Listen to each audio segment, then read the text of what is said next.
Hello everyone, welcome back to another video. Hope you all are good. तो बच्चों, इसके पहले वाले वीडियो में हमने बात की थी डाइजेस्टिव ऑर्गन्स के बारे में, डाइजेस्टिव सिस्टम्स के बारे में। आज हम इसके आगे वाले आज हम कुछ उसके आगे के बारे में जानेंगे, कुछ आगे जो प्रोसेसेस उनके बारे में जानने वाले हैं कि और क्या क्या होता है हमारे बॉडी में और क्या क्या उनके फंक्शंस होते हैं, उन सारी चीज़ों के बारे में जानने वाले हैं। लेकिन उसके पहले मैं आपको कुछ और बताना चाहूँगा कि जो हमारा टीथ है, ठीक है, जो हमारा दांत होता है वो काफ़ी ज़रूरी होता है। अगर आपको आपके दांत को हेल्दी रखना है तो हमको उसका ध्यान रखना पड़ेगा, है ना। हमको उसका ध्यान रखना पड़ेगा। और जितने भी टूथ होते हैं हमारे, उसके ऊपर एक कवरिंग होती है जिसको हम इनामल बोलते हैं, ठीक है। तो जो आपका दांत है ना, टूथ के ऊपर एक कवरिंग होती है जिसको हम क्या बोलते हैं, इनामल।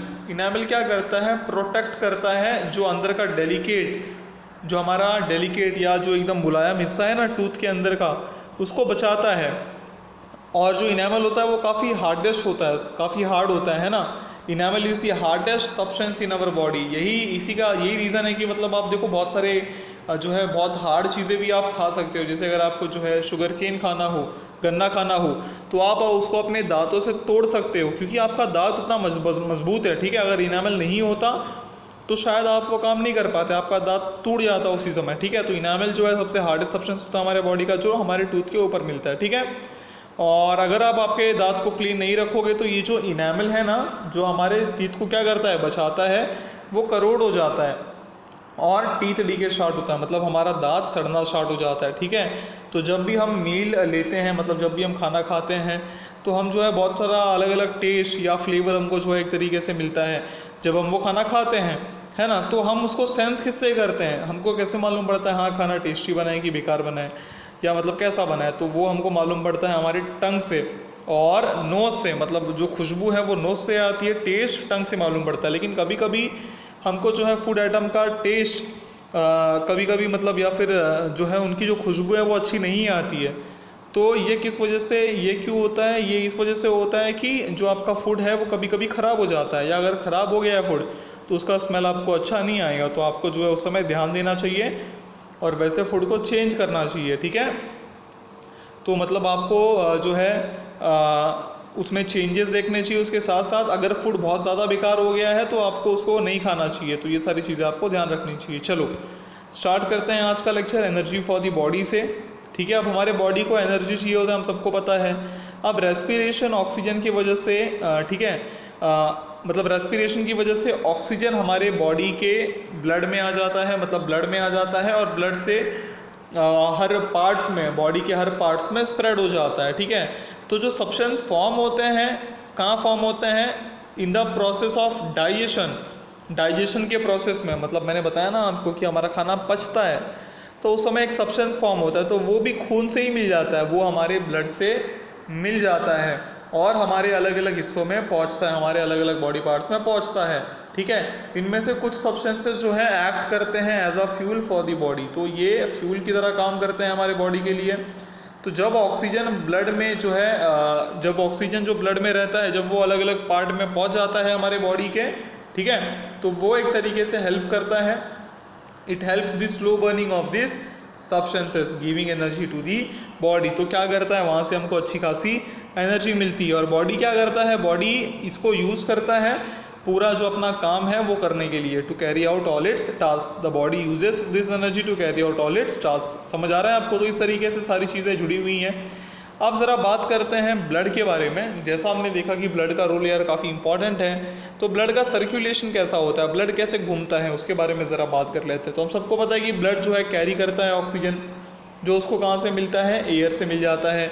और जो एनर्जी गिविंग सब्सटेंस हैं हमारे फूड के, है ना, उनको क्या करता है, कैरी करता है हमारे बॉडी के अलग अलग पार्ट्स में, ठीक है। लेकिन ब्लड जो है, ब्लड हमारा फ्लो कैसे होता रहता है, बाकी चीज़ें फ्लो तो नहीं हो रही है, लेकिन ऐसा क्या है हमारे बॉडी में जो हमारे ब्लड को फ्लो करने में मदद करता रहता है। तो हम सबको पता है कि हमारा जो हार्ट है वो कंटिन्यूअली कॉन्ट्रैक्ट और रिलैक्स होता है ना। मतलब एक बार अगर आप हार्ट बीट सुनोगे तो देखो आपको धक धक सुनाई देगा, तो वो जो धक धक आवाज़ आता है ना, वो कॉन्ट्रैक्शन और रिलैक्सेशन होता है अर्थ का। मतलब अर्थ कभी कभी कॉन्ट्रैक्ट हो जाता है, ठीक है। मतलब एक तरीके से आप एक तरीके से आप ये गैस कर सकते हो कि मतलब कॉन्ट्रैक्ट मतलब वो थोड़ा दब जाता है, रिलैक्स मतलब एकदम रिलैक्स हो जाता है, ठीक है। तो इसी पर्पस के लिए वो होता है, ठीक है। तो एक नेटवर्क बनता है, a network that consist of tubes. एक नेटवर्क जो है जिसमें बहुत सारे ट्यूब्स या फिर वेसल्स होते हैं, वो क्या करते हैं, ब्लड को हार्ट से ब्लड को दूसरे इसमें लेके जाते हैं, ठीक है। That carry blood away from the heart and those that bring blood back to the heart is spread throughout the body. अब ये जो आपको नेटवर्क के बारे में बताया मैंने, जिस नेटवर्क में बहुत सारे ट्यूब्स हैं या वेसल्स हैं, ये क्या करेंगे, ये हार्ट से ब्लड जो है हमारे बॉडी के पार्ट्स में लेके जाएंगे, उसके साथ साथ पूरे बॉडी से ब्लड वापस हार्ट में लेके आएंगे। तो ये इनका क्या होता है बच्चों, काम होता है। तो जो पूरा प्रोसेस है ब्लड को पूरे बॉडी में फ्लो करते रहने का, बॉडी के पूरे पार्ट्स में फ्लो करते रहने का, उसको हम बोलते हैं ब्लड सर्कुलेशन। क्या बोलते हैं, ब्लड सर्कुलेशन। तो ये जो पूरा प्रोसेस है, ठीक है, ब्लड को फ्लो करते रहने का, उसको हम क्या बोलते हैं, हमारे पूरे बॉडी में उसको हम क्या बोलते हैं, ब्लड सर्कुलेशन, ठीक है। अपार्ट फ्रॉम ऑक्सीजन, ऑक्सीजन को छोड़ के ब्लड जो है और भी बहुत सारे सब्सटेंसेस को कैरी करता है, ठीक है। और from one part of the body to another all the time, हमारे बॉडी के एक पार्ट से दूसरे पार्ट तक हर समय हमेशा क्या करता है, ऑक्सीजन जो है ट्रांसफ़र करता रहता है। और वो भी मतलब और ये भी मतलब एक तरीके से पॉसिबल है, that two is made possible by the circulation of blood. ये भी किस वजह से होता है, ब्लड की वजह से होता है, ब्लड के सर्कुलेशन की वजह से होता है, ठीक है। तो जो हमारा हार्ट है, मतलब दिल जो है हमारा, और जो नेटवर्क है, किसका नेटवर्क, वेसल्स का। किसके वेसल है, ब्लड के, तो उनको हम बोलेंगे ब्लड वेसल। ये मिल के क्या फॉर्म करते हैं, सर्कुलेटरी सिस्टम। तो ये आपको ध्यान में रखना है, the heart and the network of blood vessels together form the circulatory system. तो जब तक हम जिंदा रहते हैं, जो प्रोसेस है ब्लड सर्कुलेशन का, वो लगातार चलता रहता है दिन और रात। ऐसा नहीं है कि सिर्फ दिन में ही चलेगा, या ऐसा नहीं है कि सिर्फ रात में ही चलेगा, कंटिन्यूसली हमेशा चलता रहेगा जब तक हम जिंदा रहेंगे। चलो अब बात करते हैं नर्वस सिस्टम के बारे में, एक बहुत ही हमारा इंपॉर्टेंट सिस्टम हमारे पूरे बॉडी का। अब जो फंक्शन है रेस्पिरेटरी, सर्कुलेटरी और डाइजेस्टिव सिस्टम का, वो काफ़ी वाइटल है हमारे बॉडी में, और उनको जो है उनका लगातार होना बहुत ज़रूरी है ना, सीजलेसली होना बहुत ज़रूरी, मतलब बिना किसी परेशानी का होना बहुत ज़रूरी है। तो कुछ ऐसे काम हैं जो हम खुद कैरी करते हैं, जैसे बोलना, स्पीकिंग, रनिंग, भागना, स्टडिंग, पढ़ाई करना, प्लेइंग, खेलना। तो हम एक तरीके से क्या करते हैं, हमने ये सारी चीज़ें सीखी हैं कोऑर्डिनेशन से, ठीक है। You have learn that coordination means paying attention to all the different functions and ensuring that they all occur at the right time and in the right manner। तो हमने ये सीखा है कि कोऑर्डिनेशन कैसे करना चाहिए, है ना।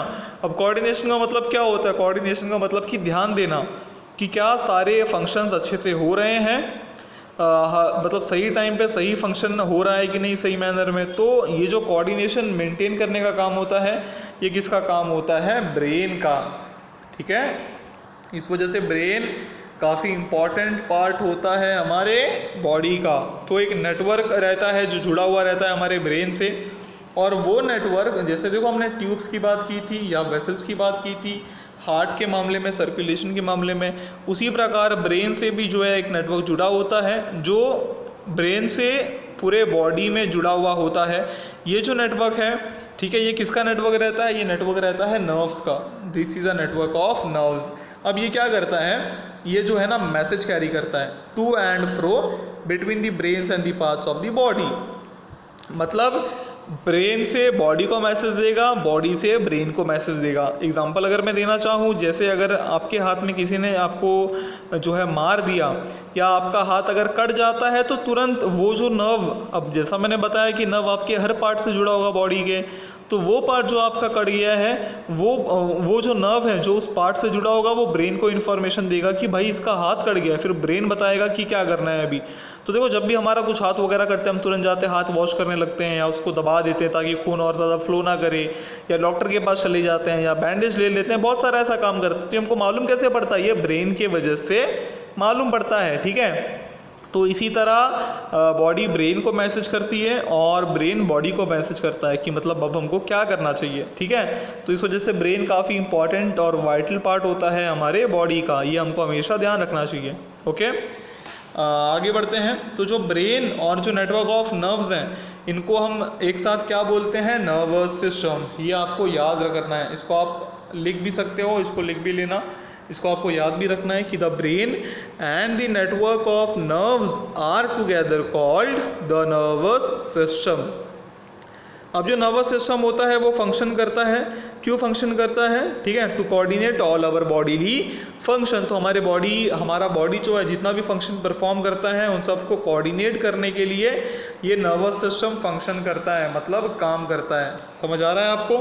तो ये चीज़ आपको जो है ध्यान में रखनी है। क्लियर है आपको पूरा नर्वस सिस्टम? तो ये बहुत इंपॉर्टेंट टॉपिक भी था, ठीक है। आप देख सकते हो ये हमारा नर्वस सिस्टम है। तो जैसा मैंने बताया नर्व्स होते हैं, दिख रहा है आपको, ये हमारा ब्रेन है। और अगर आप ध्यान दो तो ये ब्रेन का दिख रहा है आपको, ये स्पाइनल कॉर्ड ये ऐसे निकलता है। और अगर आप ध्यान दो तो देखो आपको यहाँ पे बहुत सारे ऐसे वायर जैसे कुछ दिखेंगे। तो ये जो वायर दिख रहा है ना आपको, ये क्या है आपका, यही है आपका नर्व, जो क्या करता है, हमारे सारे बॉडी पार्ट्स को जोड़ता है। किससे? ब्रेन से, ठीक है। तो ये आपको जो है ध्यान में रखना है। ओके, चलो आगे बढ़ते हैं। और यहाँ पे आपको मैं कुछ और बताना चाहूँगा। तो जो लोग अल्कोहल पीते हैं, तो अल्कोहल बहुत ही ख़तरनाक होता है हमारे बॉडी के लिए। अल्कोहल के कई सारे दुष्परिणाम होते हैं, काफ़ी इल इफेक्ट्स होते हैं हमारे बॉडी पे, ठीक है। तो वो अभी देखो अल्कोहल इतना बेकार या इतना बुरा क्यों होता है, क्योंकि अल्कोहल डायरेक्टली हमारे नर्वस सिस्टम को अफेक्ट करता है, जिससे जो हमारा कंट्रोल है वो लॉस हो जाता है ना। तो जो हमारा बॉडी का मूवमेंट है उस पर हमारा कंट्रोल लॉस हो जाता है, कोऑर्डिनेशन बॉडी में नहीं हो पाता। इस वजह से अगर आपने किसी ऐसे इंसान को देखा होगा जिसने दारू पिया हो, तो वो चल नहीं पाता, या वो थोड़े दूर चलेगा फिर गिर जाएगा, और उसको होश नहीं रहेगा उसको क्या करना है, उसको पता नहीं है वो क्या कर रहा है, वो लेट जाएगा, कहीं पे भी सो जाएगा, कुछ भी बोलने लगेगा। तो ये दरअसल होता है, ठीक है। इस वजह से हमको अल्कोहल इंटेक नहीं करना चाहिए।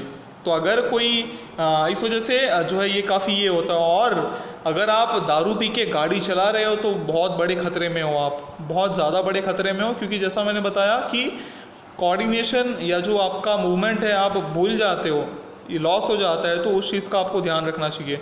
तो आप ड्राइव करोगे तो मतलब हो सकता है आपका कोऑर्डिनेशन जो है लॉस हो जाए।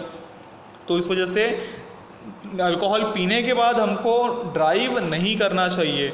अगर कोई एक व्यक्ति अल्कोहल लगातार पी रहा है बहुत लंबे समय तक, तो बहुत सारी बीमारी हो सकती है उनको। इस वजह से अल्कोहल को हाथ नहीं लगाना चाहिए। आपने मूवीज़ वगैरह में भी देखा होगा, जब कोई अल्कोहल वाला सीन आता है तो वहाँ पे लिख के आता है कि धूम्रपान और शराब जो है बेकार है, या फिर स्वास्थ्य के लिए जो है अच्छा नहीं है। तो वो सारी चीज़ है, ठीक है।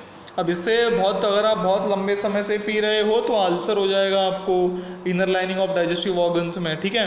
और ये आपके लीवर और किडनी को भी ख़राब कर सकता है। तो इस चीज़ का आपको जो है ध्यान देना चाहिए, ठीक है। चलो, तो हमने क्या क्या पढ़ लिया, एक बार फटाफट वापस से रिवाइज कर लेते हैं। A group of organs that together carry out some function of the body is called a system. तो जो हमारा ग्रुप ऑफ ऑर्गन है जो मिलके एक काम करता है उसको हम क्या बोलते हैं, सिस्टम, ठीक है। उसके बाद हमने रेस्पिरेटरी सिस्टम के बारे में पढ़ा था। Nose, trachea, lungs and diaphragm are organs that form the respiratory system. मतलब ये सारे अलग अलग ऑर्गन्स हैं जो क्या करते हैं, रेस्पिरेटरी सिस्टम को बनाते हैं। उसके बाद हमने क्या पढ़ा, mouth, oesophagus, stomach, small intestine, large intestine, rectum, anus और कुछ ऐसे ग्लैंड्स हैं, समझ में आ रहे हैं, जो हमारे एलिमेंट्री कैनल के बाहर प्रेजेंट है। ये किसके ऑर्गन्स हैं, ये ऑर्गन्स हैं हमारे डाइजेस्टिव सिस्टम के, ठीक है। तो ये आपको जो है ध्यान में रखना है। उसके बाद और जो दूसरे सिस्टम है, जैसे आपका सर्कुलेटरी सिस्टम हो गया, या स्केलेटल सिस्टम हो गया, या एक्सक्रीटरी सिस्टम हो गया, तो ये भी जो है हमारे इंपॉर्टेंट फंक्शंस का ध्यान रखते हैं जो हमारी बॉडी में लगातार होता रहता है। उसके बाद हमने नर्वस सिस्टम के बारे में बात की थी, है ना।